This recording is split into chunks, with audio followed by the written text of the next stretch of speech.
कायम की जाए। पिछड़ी जातियों ने ब्रिटिशों का इस उम्मीद से स्वागत किया था कि वो उन्हें कट्टर सवर्णों के दमन और अत्याचार से मुक्ति दिलाएंगे। ब्रिटिशों के पहले हम लोग मंदिर में नहीं जा सकते थे, क्या आज जा सकते हैं? ब्रिटिशों के पहले अछूत पुलिस और सेना दल में भर्ती नहीं हो सकते थे, क्या वो अवसर अब है हमारे लिए? हमारे सारे घाव आज भी खुले हुए हैं और टीस दे रहे हैं। हालांकि ब्रिटिश शासन के 150 साल बीत चुके हैं। हिंदू उन पर हक जमाते हैं उनको उनके अधिकारों से वंचित करने के लिए, और मुसलमान उनके अलग अस्तित्व को इसलिए मान्यता नहीं देते क्योंकि उनको डर है शायद कि एक प्रतिद्वंद्वी को शामिल करने से उनके अधिकार कम हो जाएंगे। सरकार द्वारा दबाए, हिंदुओं द्वारा सताए और मुसलमानों द्वारा उपेक्षित हमारा पीड़ित वर्ग बिल्कुल ऐसी निस्सहाय एवं दयनीय स्थिति में है जिसकी इस दुनिया में और कोई मिसाल नहीं। इसलिए हमारा मानना है कि पिछड़ी जातियों की समस्याएं तब तक नहीं सुलझ सकती जब तक कि राजनीतिक सत्ता उनके हाथों में नहीं आती।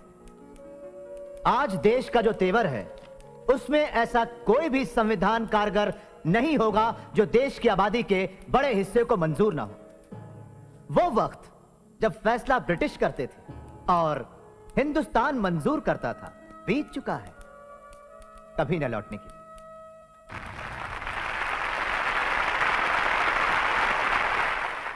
डॉक्टर अंबेडकर, आज तुम छा गए। भाषण देने का आपका तरीका कॉन्फ्रेंस में सबसे अच्छा था। मैंने तो वही कहा जो सच्चाई है। बेटे, मुझे तुम पर बहुत नाज है। मुझे याद है जब पहली बार हम मिले थे, लगता है जैसे कल ही की बात। मैं चलता हूँ। अच्छा, गुड बाय। सर जब बात चली रही है तो मैं आपके कर्ज के बारे में। कैसा कर्ज? मेरी पढ़ाई के लिए। ओह, वो स्कॉलरशिप था। डॉक्टर अंबेडकर, आप बहुत अच्छा बोले। Thank you. जी हाँ, मैं भी यही समझा था, लेकिन पिछले 6 साल से दीवान जी लगातार चिट्ठियां लिखकर वो कर्ज वापस करने की मांग कर रहे हैं। उन्होंने कॉलेज को भी चिट्ठी लिख दी जहां मैं पढ़ाता हूँ। ये उसका पागलपन है। मैं माफी चाहता हूँ बेटा, तुम उसकी चिंता मत करो।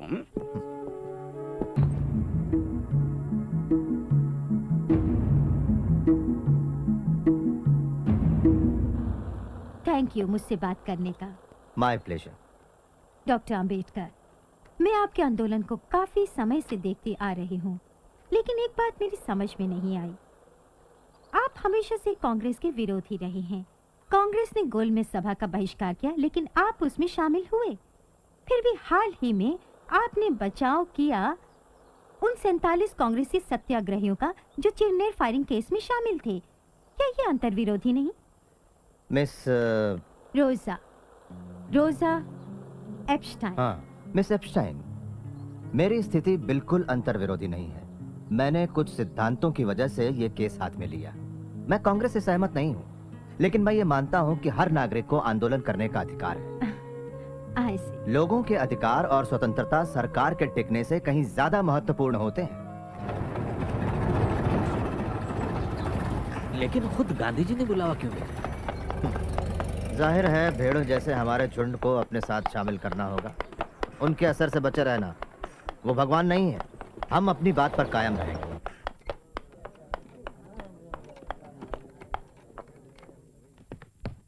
नमस्ते। नमस्ते। बापूजी छत पर हैं। नमस्ते। आइए। नमस्ते। कहाँ तक सीखा चरखा चलाना मेरा बहन? मैं कोशिश कर रही हूँ बापू। गुड। तुम बिल्कुल सही काट रही हो। ध्यान दोगी, लगन के साथ करोगी तो एक दिन तुम निपुण हो जाओगी। बिल्कुल सही। Good good, that is right. Bapuji, doctor Ambedkar આવ્યા છે। हाँ हाँ हाँ,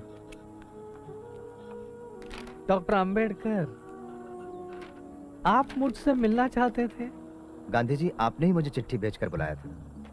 हाँ हाँ हाँ, याद आया। पता चला है कि आपको शिकायत है मुझसे और कांग्रेस से। मैं आपको बता दूं, अछूतों की समस्या को लेकर मैं चिंतित रहा हूं मेरे बचपन से। तब आप पैदा भी नहीं हुए थे डॉक्टर अंबेडकर। मेरे प्रयासों से ये बात कांग्रेस के